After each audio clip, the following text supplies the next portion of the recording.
What's up, everybody? Welcome to what will hopefully be a relatively short video lecture, finishing up Lewis structures by talking about something called molecular polarity. To start off, though, I just want to review a couple of things to remember with Lewis structures, and that's most atoms are bonding to satisfy that octet rule. They want to get 8 electrons around them. They want that complete outer shell. The two major deviations from the octet rule that we have are hydrogen wanting only 2 electrons, so it will make only 1 bond, and boron 6 electrons making 3 bonds, which is different than having the normal 8. Yes, there are some elements that can expand their octet around the center and have 8 or 12 electrons, but we're not really going to deal with those too much. The other thing to keep in mind is that as we are making Lewis structures, we want to keep symmetry in mind when we're turning double bonds into, or turning single bonds into double bonds, and knowing that we should make 2 double bonds before we turn one of the double bonds into a triple bond. Final couple of things. We talked about the molecular geometry or shape that we can predict from our Lewis structures. And then the new thing is the polarity of a molecule. And kind of like we talked about with covalent bonds, there's 2 polarities. There's nonpolar and polar. And we'll talk about what those mean in a second as well.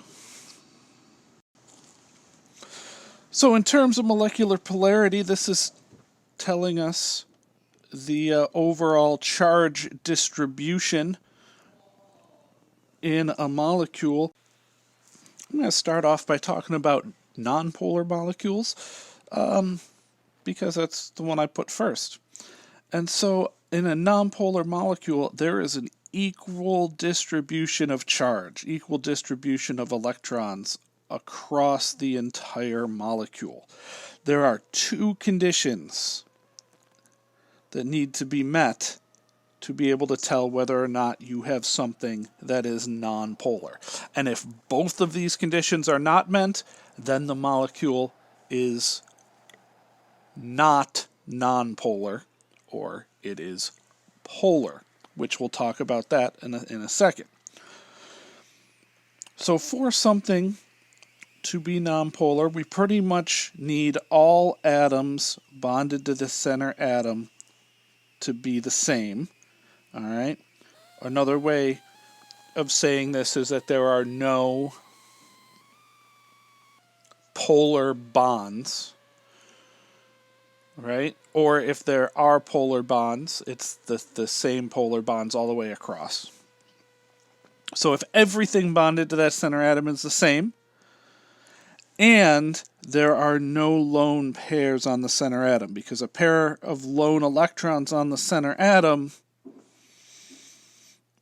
means that the electrons, those lone pairs of electrons, are staying on the center atom.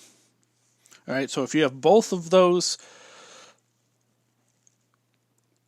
statements being true, all the atoms bonded to the center are the same, there are no lone pairs on the center atom, we have what we would call a nonpolar molecule. In terms of a polar molecule has an unequal distribution of a nonpolar molecule. All right, it's kind of the opposite.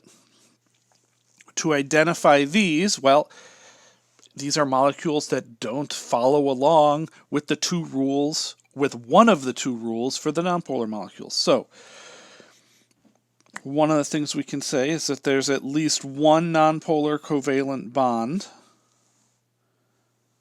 all right, in the atoms around the center.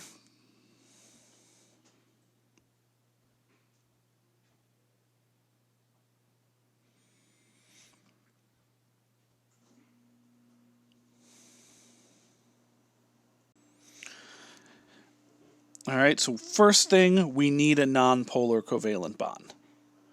All right, now this doesn't mean that everything with a nonpolar covalent bond, or that everything with a polar covalent bond is a polar molecule, because if it's the same polar covalent bond all around, that's fine. The really super important part of this is the second part down here, and this is really, really, really what you should look at. All right? Either the center atom has lone pairs, or the center atom is bonded to different elements.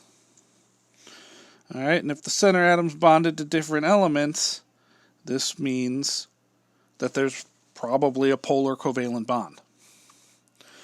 All right, so I would really focus on kind of this second dash down here that has a red squarish circle around it, and then this green squiggle. All right, this is the important part here. If you see a Lewis structure where the center atom has lone pairs, or the atoms bonded to the center atom are different, we then run into the case where we have an unequal distribution of charge, which means we have a polar molecule. All right, let's take a look at some of these and see the examples. All right, so what we're going to do now is we are going to look at a couple of examples, and we are going to start with CH4. We're going to determine if it's polar or nonpolar and then name the shape. So the first thing we have is we have all the same atoms or all the same elements around that center atom. The other thing is there are no lone pairs around that center atom. So if we have all the same elements bonded to the center and no lone pairs, we have a non-polar molecule.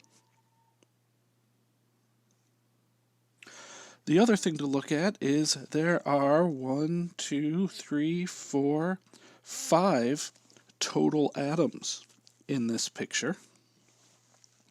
There are no lone pairs on the center atom, and looking at a chart from an earlier day of notes, I find out that 5 total atoms with no lone pairs on the center gives me the shape that is known as the tetrahedral.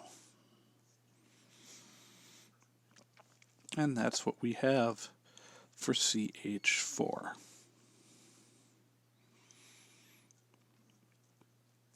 In my second example here, I have carbon dioxide. First thing I'm going to notice is that carbon's at the center, and the only elements bonded to carbon are oxygen.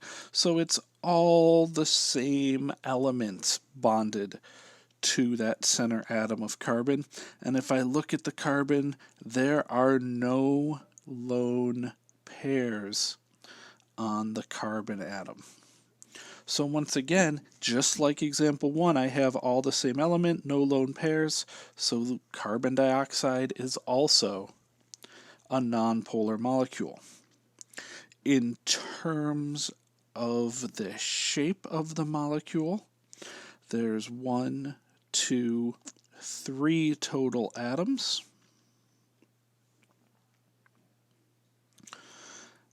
And there are no lone pairs on the center atom. All right, yeah, there's lone pairs on each of the sides, but we're not worried about that. We're just worried about the center. 3 total atoms, no lone pairs, and it looks like this. It is a line or linear. Example 3, HF.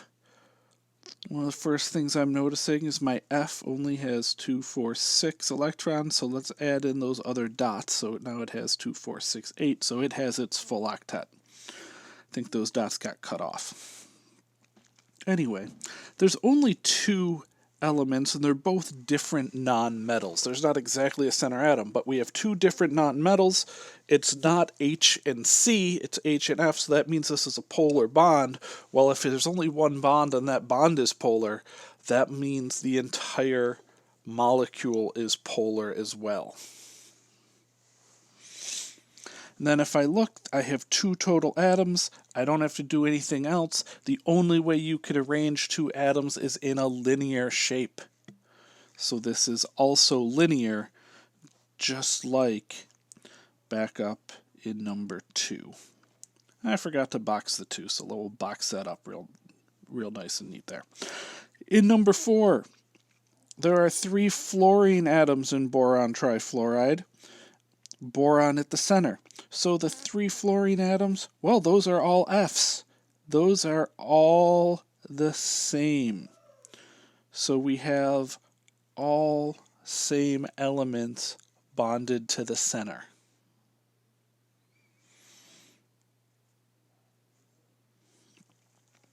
There are no lone pairs on the boron. Even though boron has 2, 4, 6 electrons, it has that exception to the octet rule. No lone pairs, all the same elements. That sounds like nonpolar, and that's the only way that we get complex nonpolar things. We will see an example where we have nonpolar where it's not exactly like this, but this is the main nonpolar. All the same elements, no lone pairs. In this Lewis structure as well, we have 1, 2, 3, 4 total atoms. Those 4 total atoms have 0 lone pairs on the center. 4 total atoms without any lone pairs.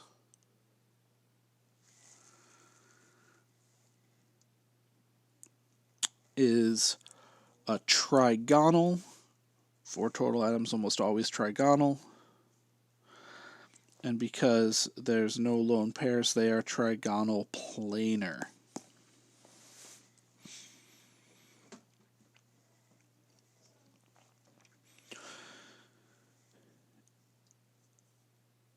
In number 5, there are lone pairs here on this center oxygen here in water. Those lone pairs automatically make it a polar molecule. Nice and easy. I don't have to worry about what's bonded. We got lone pairs on the center. It is polar. Second thing, there are 1, 2, 3 total atoms. All right, we got 3 total atoms with 2 lone pairs this time.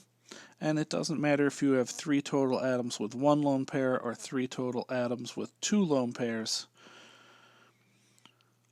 3 total atoms with any number of lone pairs gives me something that is bent.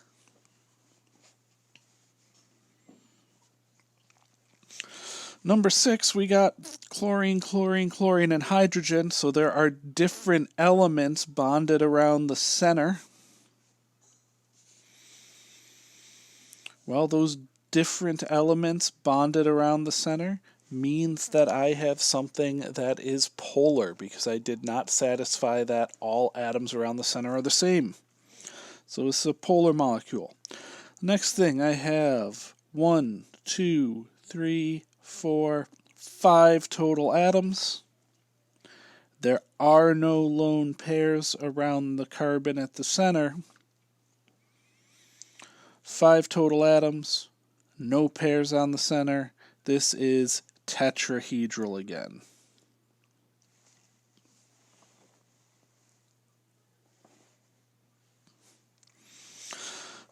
Number 7, we got 3 H's and an N, but there are lone pairs on that N, so we got lone pairs on our center atom. Lone pairs on our center atom means that we have something that is polar.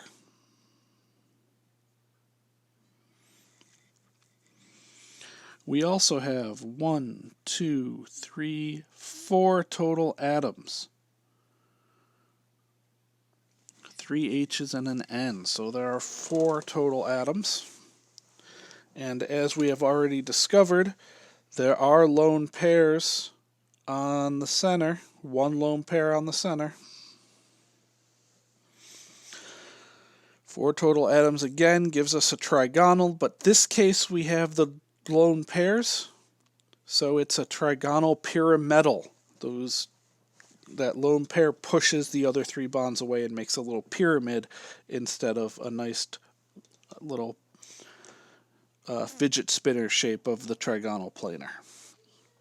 Finally, we have 2 nitrogens triply bonded to each other. There's only one element in here. All right, nitrogen bonded to nitrogen.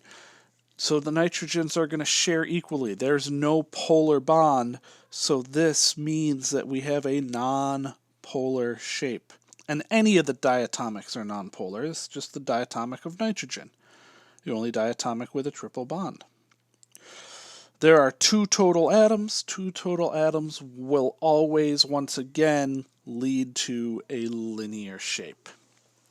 And that is all the stuff that you can tell from a Lewis structure, which is why we spent so much time working on drawing these different Lewis structures, because we can actually get a ton of information from them. All right, if you have any questions, you know how to contact your teacher, so please do that to the best of your ability, and stay safe out there.